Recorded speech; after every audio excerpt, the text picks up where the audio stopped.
Joined now inside the Charles Schwab studio. And look, normally it's Tuesdays at 1, but Olin, are you allowed to talk about it? Yeah. Okay, don't talk about it then if you can. No, you don't I have to be can't. all secretive. Absolutely. It's fine. Well, you were in Waco. How was it fine?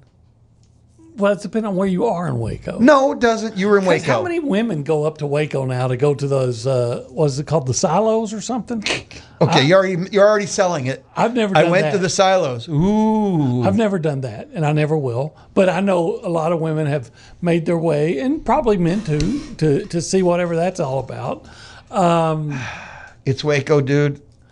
So I was at a meeting for the Texas Sports Hall of Fame, and I was honored to be put on that. I don't even know if you call it the election committee or look. I'm on the committee that puts together the ballot that people vote on. So that's pretty cool. They came to me, they went alphabetically. So it was pretty early in the process. They said, "Oh, do you have anybody to nominate?" And I'm like, "I've been on about a week." The guys in there. There's John Heike. Oh, wait a minute. When did you get picked for this ballot or committee? Kirk Bowles, who's like the chairman or something, they needed somebody, and he suggested me because, first of all, let's face it, I've been around a long time. I've lived in Texas for 58 of my 64 years and have been involved in covering sports at every level since 1981. So he felt like I was qualified. And so they asked me if I'd be interested. Of course I'd be interested. Brad Sham, John McClain, Craig Way, Kirk Bowles. That's the committee? Some of them, there's like, there's 20 plus. You said Cedric Golden? Cedric Golden. Do you know he's the sports writer of the year in the state of Texas? I didn't know that. I didn't know you knew that. Yeah. Cedric Golden? Yeah. Was he there? He wasn't there. He was in on a Zoom. He had. See, when you're the writer of the year, you don't got to show up to meetings. The meetings show up to you. There were other people that weren't there too. They couldn't make it. Excuses. Guy from El Paso. We can understand that, right? Even though Al Pickett, the longtime sports editor in Abilene, he drove down for it. So it's there were some, really big name people in Texas sports media. And I was honored to be part of it. So they came to me, and I would say, look, I've only been doing this about a week, so I'm not sure what the criteria is. And they said, does the guy need to be retired? They said, no. Usually we like to look at somebody at least toward the end of the career, but they can still be playing. So I said, well, okay. Wow, really? So y'all allow people still active to go to the Hall of Fame. So, interesting. All right. So do you have anybody? I said, well, the guy that comes to my mind is Mike Evans. If that's not a Texas, he's a NFL Pro Football Hall of Famer in 5 to 6 years. Is that who you nominated? Yeah. Okay. And Johnny Manziel was already on the ballot from last year. After this big win in the fight, I think he's a lock now. Yeah, and that sealed the deal. And I was thinking, who else from A&M? And I was thought about. Do you have to nominate an Aggie? No, it can be anybody. Would Billy fire you if you didn't nominate an Aggie? I may have to nominate Billy someday for the media. They'd have a media portion. Do they? Yeah. But anyway. Cedric's already in, right? I don't think so. Okay. But he will be. I think Brent Zwerneman would be a great choice, to nominate. I saw my name on the ballot. That's hilarious. There's no way I belong. I'd vote for you. Thank you. Isn't it like the oldest dude in media category, or was it Hall of Fame category? That's why I'm voting for Kirk Bowles. But I'm sorry, I keep interrupting you. No, this is awesome stuff. Go ahead, man. Like I said, it's a great honor, but it's an honor just to be nominated. Somebody else that I thought of from A&M though, but I didn't think she had been gone long enough. And I'm going to butcher the first name. Who? Mo. Oh, the track athlete. She was the set world record. 100%. Right? But I don't know what qualifies you in track and field to be a Hall of Famer, but if she's not, then I don't know who is. She's won an Olympics. Yeah. And she's been a world record holder. But I thought, you know what? I'm going to go with the easy one, and I'm going to wait probably a year when I'm more. You don't want to come in like the first time and you've been a part of this about a week and start throwing out names like everything, right? I thought I'd keep a lower profile. Man, you got to walk in like a wrecking ball. I thought I'd take a lower profile for the first year. You? Yeah. Is this the first time in your life you thought that? What are you talking about right now? No, man, I am the king of low profile. I'm about to bang my head through my monitors here. If I have something that I'm passionate about, a subject, then yes, I can be very, what's the word I want to say? Vociferous? Ooh, I don't even know what that means, but I like it. I don't think I know what it means either. It's just a good word. I can be very forceful in my personality, but I can, I think I know when's the right time to tone it down and when's the right time to ramp it up. This is the right time to ramp it up, so let's ramp it up. It's summertime, dude. Of course it's a great time to ramp it up. Yeah. Yeah, Mo and okay, track and field people, last name, help us here. We both know what we're talking about, and that's a Hall of Famer. Yeah, she was amazing. I thought, and look, 5 to 10 years from now, we're going to say some volleyball players from around here and the volleyball coach. Pat Henry's already on there, so and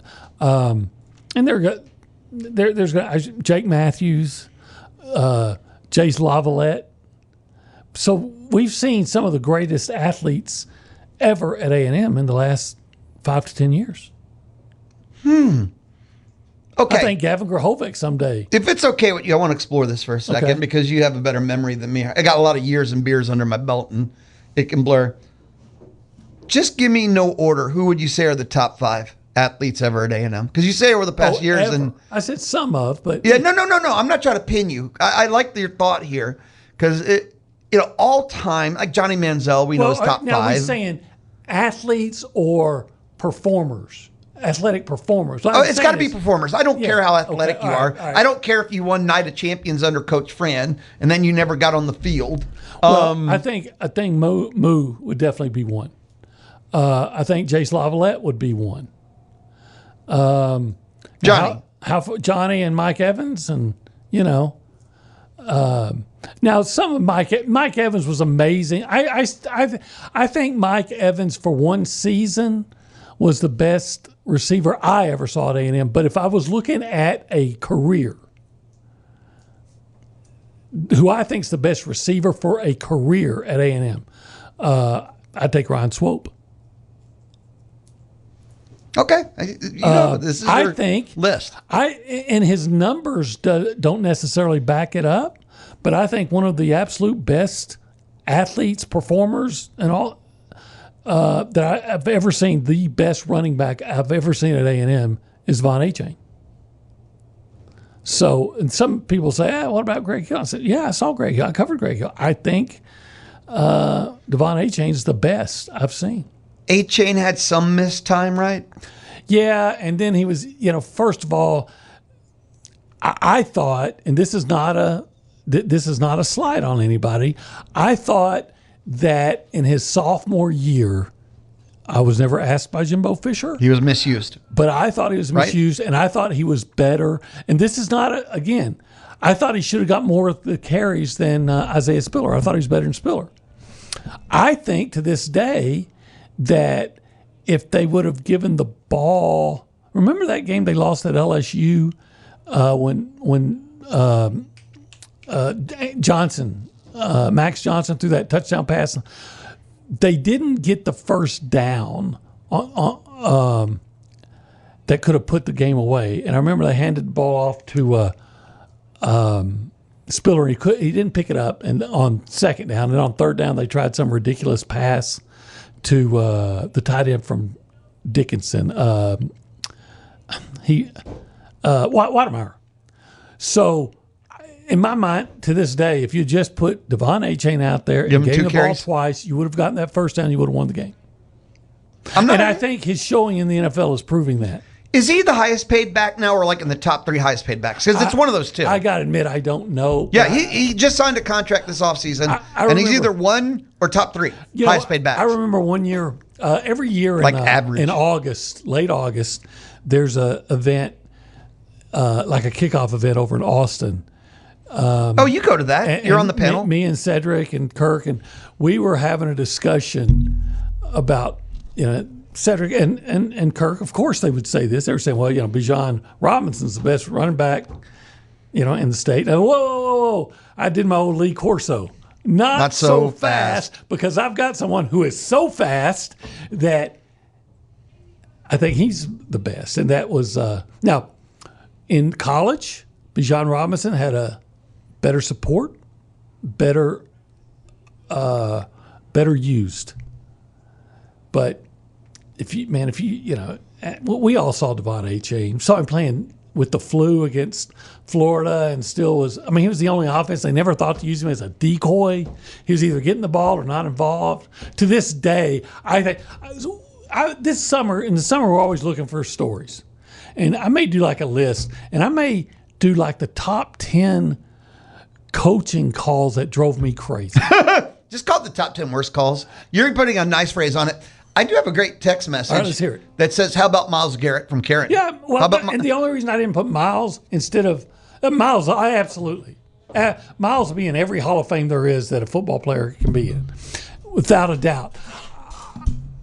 Mike is closer to the end of his career. They say, we prefer guys to be kind of in. And like I said, I didn't want to come in there and start acting like, hey, all right, I'm here. Now let me tell you, I got this guy and this guy. You Jake Matthews. You stated some of the parameters they gave you, and you said closer to the end. Yeah, and Myles is not. Jake Matthews is going to. No, Myles has just got reborn, too.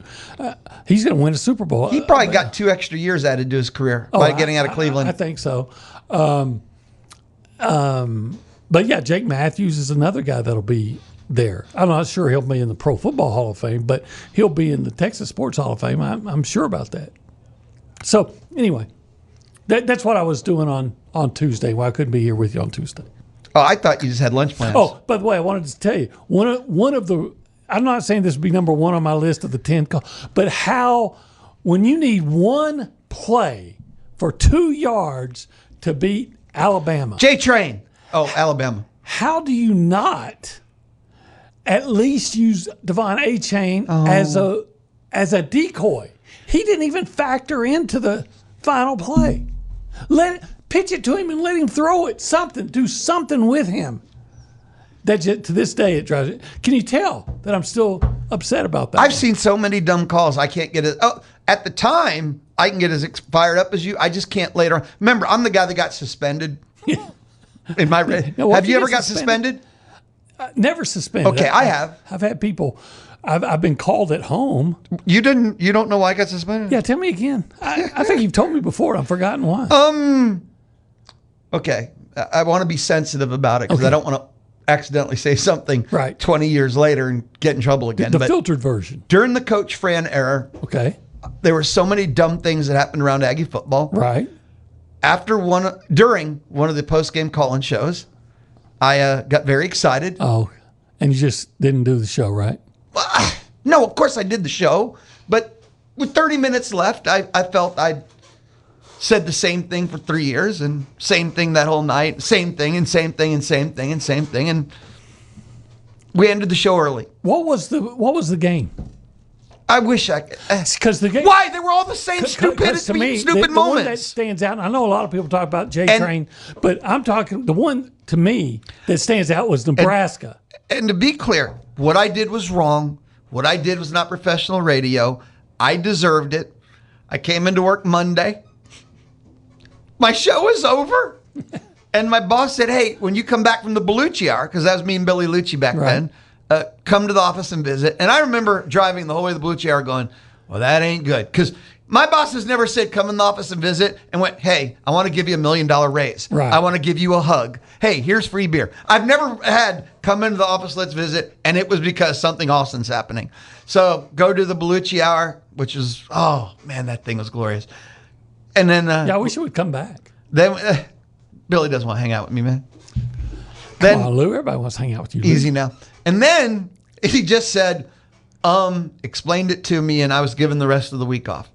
Deserved. It was dumb on my part. I learned valuable lessons that day. You know what? We all make mistakes. And I made one. So, yes. Like Francione made one when they had a chance to beat Nebraska late in the game on a third down. All you have to do is keep the clock running, and you're going to win the game. And they pitched wide to a freshman running back, Mike Goodson, who ran out of bounds. I thought you were going to say like when Francione had a private newsletter that he was selling to alums, giving away injury information. I thought that's what you were going to say. Idea. That was a bad idea, but it wasn't a call. We're talking about a lot of media stuff. Okay. Are you familiar with the Billy Lucci, Jeff Ketchum, Travis Brown Twitter X triangle? Well, I mean, I'm familiar with all three of those guys. Have they gotten into something last night into today, where Ketchum and Lucci were exchanging, and then Ketchum said, "Well, I was taking no shots at you, but you're the only journalist in town anyway." And Travis Brown said, "What the hell? You're shooting strays at me?" Well, at us. I'm sure. I guess you did. I'm sure Travis was being funny. I don't think so. Okay. I don't think so. I'll tell you what. I'll take a time. Since you didn't keep up on it, no use. But I just woke up this morning, and I have to look. One of the things I always do is I take a kind of journey around, and I just remember going, "Man, I'm so happy I don't participate in that universe." But I'm looking for it right now. Oh, go to Travis Brown's Twitter X. I saw this. It started like 9. Well, there's more. So it's probably like 13, 14 hours ago. But man, sometimes it's fun. We are so summertime right now, and it's only like June 3rd or 4th or whatever. I'll be right back. It is the Louie Bellina Show, presented by CC Electric. Residential, commercial, industrial services. It's what they do at CC Electric. This is Brazos Valley's home for TexAgs Live. Louie and Jim, The Zone. 1150 AM and 93.7 FM. It is the Louie Bellina Show, presented by CC Electric. It is the Louie Bellina Show. Joining me inside the Charles Schwab studio, Olin Buchanan, TexAgs, TexAgs.com. If it's TexAgs, Olin is somewhere around there, whether he wants to be or not. Olin. Oh, I want to be. Yesterday I asked a question. Okay. And since we've been talking Aggie Athletics, greatness, all time and stuff, and I don't know if any of this will apply, but final grades. Football, basketball, baseball, final grades, any Aggie sport, but in the end, final grade for the athletic department the year that was. And I want to give you a shot at it. Oh, I think at the athletic department, overall, I'm giving it an A. Anytime you can get 2 national championships, I don't care what the sports are, and then get into the football playoff and the NCAA tournament, baseball and softball playoff, I think you had an A. Now, it's not A+. It's maybe like A-. I'd say A-. But again, you got 2 national championships, and you might get some more. We still got track and field going on. So I think A&M's, look, soccer, they brought in a new coach. We're going to see if they can get better. Women's basketball had some problems, but they made a run late. Equestrian won the conference championship. So I think it was an A-. I think an A. I think if you win, if football beats Miami and loses to Ohio State, I'm not saying they would have, but if that had happened, and if baseball gets to the second round, those 2 games, and that's just 2 games total. I think change the universe of perception. It may be an A+ if you win those 2. I'm so with you. 2 games. Yeah. 2 games changed the entire universe. I have talked about it basically for a year before even this year. I can go back to last August because A&M has always been successful. A&M is not a failure. A&M is actually one of the most successful athletic departments in the history of college athletics. The problem is the participation, because A&M feels like is a participant.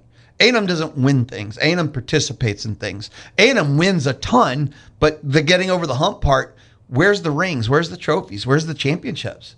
A&M makes the postseason, but A&M's just a participant in the postseason. Right. And if you're an Aggie fan, that's the feeling people get. That's the problem. And even if you can't define it, that's the problem. It's just, again, look at baseball, softball. They both hosted. Neither one even advanced from their own regional. So they both had successful seasons and tons of wins. And like softball had the most SEC regular season wins ever, I believe. And what a great bounce back year by baseball after last year. We're not supposed to moderate our success by going compared to last year, but we do. But they didn't advance from their own regional. Oh, but they were injured. And USC was the best 2 seed. We just keep logging these excuses into the air. You hosted your own regional and went 2-0. You were set up to advance. You needed to win 1 game out of 2. A&M is way too often. And whether we go micro, okay, the reasons for this year. But historically, it's just the participant thing that bothers me. Right. The thing that we talked about on Monday was about baseball.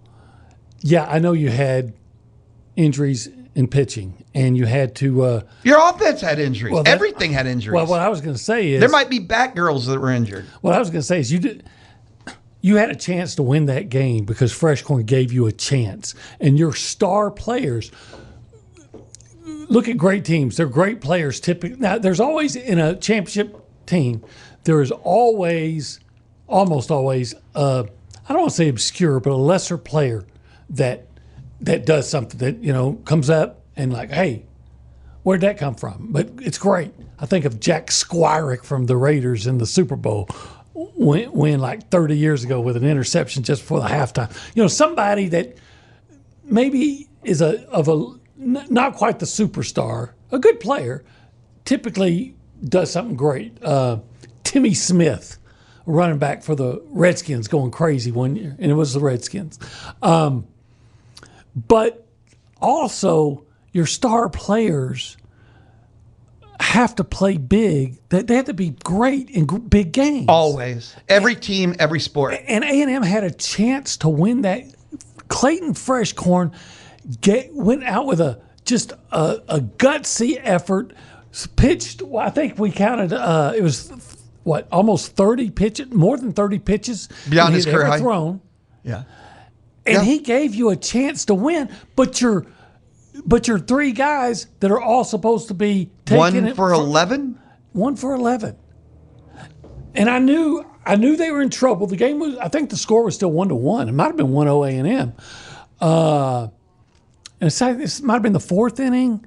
Bear Harrison, as he is wont to do. Are we talking about the sack bunts? Yes. How one team executed it perfectly, and then the very next half inning, the other team struck out and feebly swung out? I talked about that too Monday. When Harrison was bunted over to second, I'm thinking, I got Grahovic and Sorrell coming up. I'm not thinking one run. I'm thinking, how many are they going to get this? And Grahovic looks bad striking out. And Sorrell looks bad, weekly ground. And look, I know, and we talk about this. The hardest thing in sports, it's been talked about many times, is hitting a baseball. You take a round bat and a round ball, you got to hit it squarely. If you have a 70% failure rate, you're awesome. So it's not easy. But if you're the star players, those are the moments, situations you have to come through. Grahovic, look. Grahovic had hit 3 home runs in 3 games going into that game. He had his worst game in the elimination game. In the game that meant because he looked lost at the plate the entire night. And this is a pitcher. And Grahovic's had a great season. He's going to be a top 2 rounds draft pick. Look, and you can't discredit his season. I don't want people to take one game. I'm not trying to. One of the greatest baseball players ever to play at Texas A&M. Thank you. But that game, an elimination game, a pitcher that was pitching well, but let's be honest, that same guy, I think, gave up 5 runs to Texas State 3 days before. You say and pitching was well. off 89 pitches 3 days before. You had every factor, every element seemed to be in your favor. You say pitching well. I look at both pitchers at USC throughout the way. Andrew Johnson, the reliever, he was just throwing strikes. You know what? He didn't look unhittable. You know what I also saw in that game, and I'm sure Broniger and Zane and all the real knowledgeable baseball people tell me I'm way off, but it appeared to me, from my untrained eye, I was just being a spectator, that USC had a ton more bat discipline, eye discipline, knowing the strike zone. And A&M swinging at things, at pitches that were in the dirt, things like these guys, you had to make a good pitch for them to swing at it. USC, okay, I'll give you my two nickel scouting report analysis looking back. USC's offense had great scouting report on the A&M pitchers, and they sat on the pitch they were waiting. And when they got the pitch for the pitch they were looking for, they pounded. They had the discipline, as you just said, to not swing until they got their pitch. Yeah. Because the A&M pitchers don't have 3 and 4 pitchers. Yeah. The A&M pitchers are very basic. I think one of the things... And then the A&M hitters, like you said, USC scouting report was throw nothing but off speed. The pitchers that didn't have it went fastball, but A&M's pitchers, both games just got tore up by anything fast speed. It struck me this year, and again, I'm watching as a fan. I'm not watching it as closely as I would if I'm covering it. But it struck me as that they have a lot of free swingers, and A&M struck out all year long. Right, and guys that hit for power, but not necessarily for average. I know some guys had really good averages, but those, let's be honest, those averages are also boosted by your midweek games and non-con and the first month. Right. So they just struck me as being a team that's needed to hit a lot of home runs to win a game. And if you can't always count on winning a lot of home runs. I remember that team that almost won the World Series a few years ago. You know, they had power, but they also had guys like Jack Moss that would get on base for those guys with power. So I heard you talking to the great Tony Catalina. Was it yesterday? And you were... I know that dude. In between, I think it was before y'all rating the ice cream. But and you were asking him for a Aggie Baseball grade. And I was thinking I would have given him a... So what's your individual grade? You gave A&M Athletics an A-. What's your baseball grade? Probably B-. I mean, but because you have to, so you give points because they were ranked third, but you also have to subtract points because of all the things you had going in your favor at home. So you got into the tournament. I mean, you got in, but I think you got in. You hosted. I think you finished third in the league. All are great. I think getting in should be the minimum expectation every year for Texas A&M. Amen. Amen. So if you get in, that's a C. You just got in. Now you got to. You hosted C+, B-. So getting in means you're top 16 team. Hosting means you're top 16. I don't know how that's not a B minimum. Yeah. So you got to win something to get out of the B level, don't you? B or B-. Win something. I mean, I think being picked 13 and finishing third in the SEC and beating Texas. B+. All those things. I'd say B. I feel like on these A grades, right? How do you get an A? You got to win something. But then I heard you talking about basketball. And I was saying, it's different the way you're going to grade basketball and baseball here. I think, to me, basketball, the way it's looked at here into what Bucky took over, is like me in science in high school. My mom had very low expectations. So I'm sorry, man. For me in science. So if I come home and she's looking at my report card and it said he got a C, she's like, okay. If I got a B-, she's like, great job. You didn't get a C. Great job. Because she knew the student I was and that I was fighting an uphill battle. You're making me laugh at this, okay? Well, no, but I understand. Look. Basketball, fighting an uphill battle. Okay, basketball. Baseball is a year one thing, and I do grade year ones differently. I try and be consistent with my standard, and the standard I've always use is championships, and which is why sometimes I come off as really harsh with the things I say. I mean, I'm not going to lie. That's why I come off as really harsh, because the standard always is championships. I don't use national, by the way. I mean, that's the standard. Like, is this good enough to win a national championship or the SEC, which is national championship standard anyway, right? Right. Which is sometimes why I come off as overly critical. We need a timeout. We'll come back. Olin, Louie. I'm Louie, by the way. He's Olin. We're hanging out Thursday here on the Louie Bellina Show. Thursday inside the Charles Schwab studio on the Zone. You're listening to Bryan College Station's home for the Aggies, the Texans, and NFL primetime. The Zone. 1150 AM and 93.7 FM. The Louie Bellina Show, still Thursday. Louie Bellina Show presented by CC Electric. They do free estimates. They have military and veteran discounts. They are CC Electric. Olin Buchanan time here on the Louie Bellina Show. Olin. Yeah. I wanted to wrap up the thought on the grades because we were working towards one on basketball. And for me, with basketball, they don't fall under my usual how I grade just because on a year one, all bets are off. It's almost like you get that, I say free pass. You started with one player. We all know the Bucky story. You started with one player. Portal was almost done. 92 or 93 of the top 100 were gone. So you have to use a reality moment on that. They don't get the same lens of comparison. So what is your basketball grade? It's an A with a gold star. You can go higher if you want. I said you can go higher if you want. Well, you could say A+. I said this probably on this show before the season started. I said if Bucky McMillan, with everything the situation he was in, if he can just get them a winning record, if they go 17-16, they should have a parade for him, build a statue because of what they took over. There's none of this made sense, and not only did he take over that situation that he was in, but then he lost his number one player. Yes. You know what? I always forget to say that. But M'Baku is their guy that they weren't sure was going to come because his NBA grades were so high. You know, he got invited to the next combine in Chicago out of the pre-draft combine. He did so good. And I say they didn't know. I mean, it sounded like he was, but there was a chance because his NBA draft prospect went so high, and he never played. I know he played some. He tried to go, but he was never going to play, and they still did that without their number one player, like you said. To me, I'm going to equate this to baseball. And I'm not talking about college baseball. To me, he had a roster. It was like a pitching staff. I've got four, pitching staff go 4 or 5. I've got a 4-man rotation. Back in the days, 4-man, I guess it's 5 now.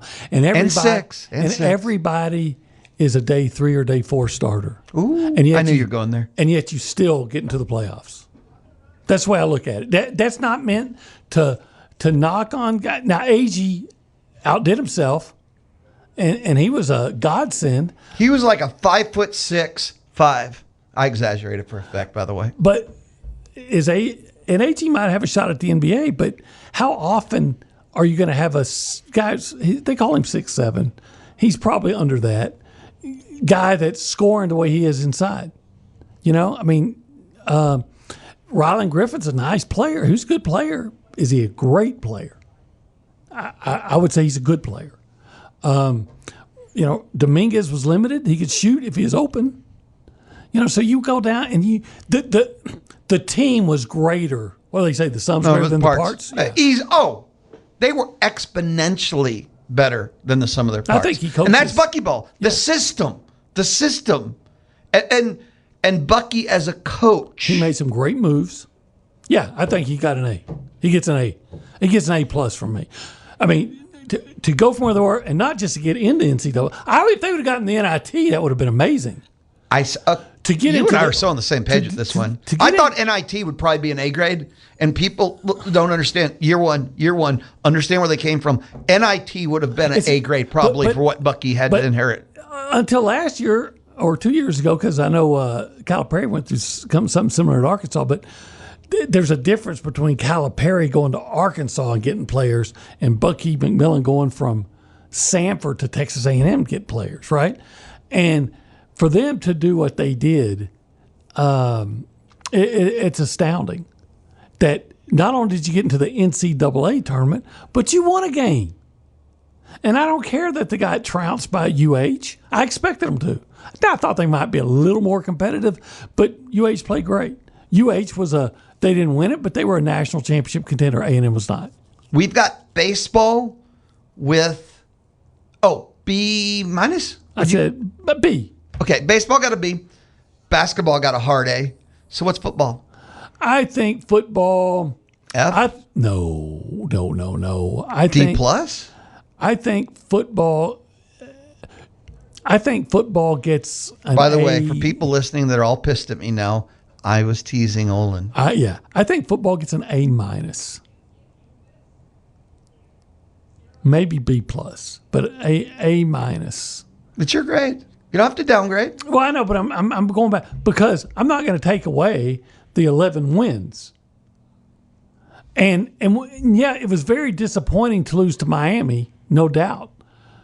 But that Miami did play for the national championship. So you were right there going toe-to-toe with a team within, 5 yards of going into overtime with a team that played for the national championship. Now, you got to win. I mean, there are no moral victories. But we're talking about a grade. Look, did they lose to Texas? Yeah, that sucks. Is it uncommon to see any team in the SEC lose a night road game, especially against a ranked opponent? No. It's quite common. In fact, if you go 11-1, would you take 11-1 in the regular season right now in 2026? Every year. Every year. And see, so I didn't know you and I shared thoughts like this. I said that. So you go 11-1, the one doesn't matter. It's irrelevant. You're in the college football playoff 10 out of 10. A-. And that's all that matters. A- for me. And I feel strongly about that. And was I disappointed? Yeah. I was disappointed. Are you still disappointed? Yes. Because here's the thing. I was wondering how time would help relieve the pain and disappointment. And now we're 6 months later. Is it 7? 6? It's 6 months later, right? We're 6 full months? Well, it was early December, so we're 6 and a half. 7 months. Isn't June the 6th month? June's the 6th month. It was early December. Okay, so 6 months. 6 months. For 6.5 months later, I have found I get madder as time's going on. I'm not getting better with it. You know, it's funny because everybody I talk to always, they talk about the interception at the end of the game, even though it would have taken a really great catch because he got hit. But Marcel threw a really good pass on the play just before that could have easily been completed. Now, Reuben Owens he took a big hit, but I've seen guys in that situation. Now, usually they're receivers, but get the ball, take a big hit, and hold on. But the play to me that stands out, that was the frustrating play to me in that game, that haunts me, is the Mark Fletcher long run. And you know what's what's been weird? Playing great defense all game. See, and you and I disagree on that. We have from the start because I look at the defensive performance and I know I can't change anything. I'll take that performance every time. If they did everything to win. Sure, there's one play and you're right. Everything you say is right about it, but it's the one play they didn't make. And they played, I don't even know if I could ask for that performance back. They were so brilliant in that game. It was so far beyond anything they'd kind of done that year. A&M had just punted. Well, I mean, there's a lot of plays, but the one that was A&M had just punted, and Miami had the ball like inside the 20. And I'm thinking they've been playing great defense all. You're going to get a stop. They're going to punt. You're going to have the last shot at the with the ball, and hey, maybe you're going to be able to get in field goal range and have another one blocked and go in overtime. but you know, and then. That was such a frustrating element of A&M season all year, is giving up the long run. And talk about it coming at the worst, most inopportune time. You're totally right. I'm about the sum of the parts, and that defensive performance was beyond anything I'd hoped for. You know what I hope, though, from that game that we saw? I hope that the coaches noticed, you know what? When your back was against the wall and you were just going tempo with Marcel, you saw Marcel at his best. That doesn't strike me as Elko's system. And when you do tempo, defensive coaches feel like it hurts their defense. Against Notre Dame? Big meta question. Against Notre Dame? No doubt. But tempo and defense don't necessarily go together unless it's something that you work in. Well, I'm not saying with each other. Be Mike Leach. I am. Anyway, we'll be right back. Olin, Buchanan, Louie Bellina, the Louie Bellina Show presented by CC Electric. Thursday on The Zone. Your home for the Houston Astros is Sports Radio 1150 AM and 93.7 FM. The Zone. It is the Louie Bellina Show, wrapping up our lunch hour together. Lunch time, on the Louie Bellina Show, Monday through Friday, noon to 1, is thanks to Rudy's Barbecue. Olin, I got a serious question that I think we're going to have fun with. It's from Pruna in College Station. It said, Louie, just finished attending a memorial service for a teammate from years ago. We had teased each other that before we die, there are certain things we would like to see come true. Both of us wanted SMU football to matter again. It has happened. It matters. What is the one big thing you want to see before you slip this mortal coil? I'd love to see Texas A&M win a national championship in football. I'd love to see that. I'd love to see the Dallas Cowboys win another Super Bowl. Oh, so you're doomed is what you're saying. Well, I mean, in theory, at least, Jerry's probably more in line to go before me. Now, tomorrow's never promised, but he's older. So, I got that going for me. That's how you're handicapping this. Yeah. But, I would love to see A&M win and you know what? I didn't grow up an A&M fan. So, and I didn't go to A&M. And yet, I've met, and the reason how come I'm so passionate about that is, first of all, everybody has always treated me well here since like my first week I came to work for the Eagle in 1993. And I didn't fall in love with A&M. I fell in love with College Station in Brazos Valley first because people were so good to me.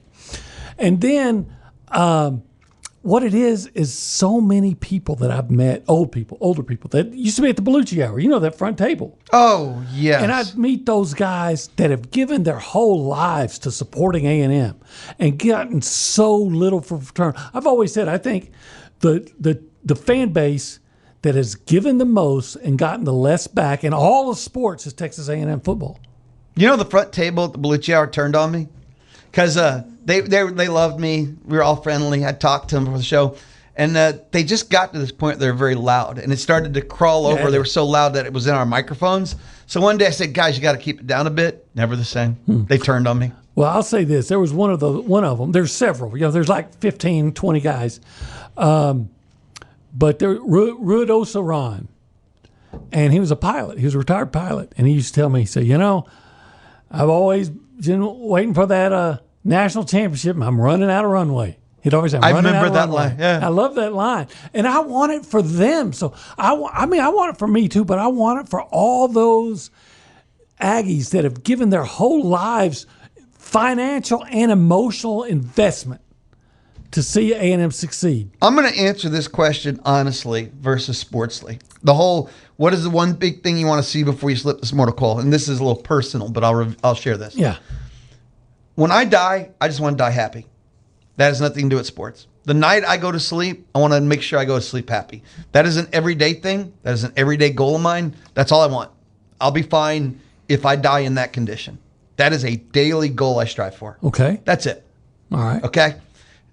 It's my life philosophy. Well, die happy. What if you passed away the night that the Aggies won the national championship?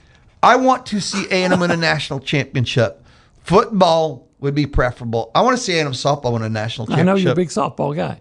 Well, I thought it was going to happen last year. 29 years of my life. Yeah. Okay? Not just, I work, but being involved, being emotionally invested, and still a big fan. Yeah. Okay? So I want to see Aggie softball win a national championship, but yet they seem so far away. It's weirdly weird to me. But I want to see Aggie softball win a national championship. I really do. And yes, of course, football. Football, there's so many levels to that, personally, professionally, pure as a fan. I'd love to see Aggie football win a national championship. My very first sport at A&M that had me hooked, and I mean like baseball. Yeah. Yeah, I've heard you tell that. Aggie baseball winning a national championship would be pretty emotional. I know when the Cubs and Astros won in back-to-back years, like, man, I didn't know what to do with that. So, well, you know what? I still stay optimistic because I lived long enough to see the Texas Rangers win a World Series. And if you can live... I thought hell froze over when that happened. If that can happen... I thought hell froze over. If that can happen, anything can. Oh, yeah. I understand that concept. Look, I'll admit, I thought Kevin Sumlin was the right guy at the right time because I thought A&M had a very stodgy reputation, and they needed people to get here to have a reason to want to come. And then I thought Jimbo was the right guy. And for, you know what? For the first 2 or 3 years, he was. And then I thought he got really complacent and lazy.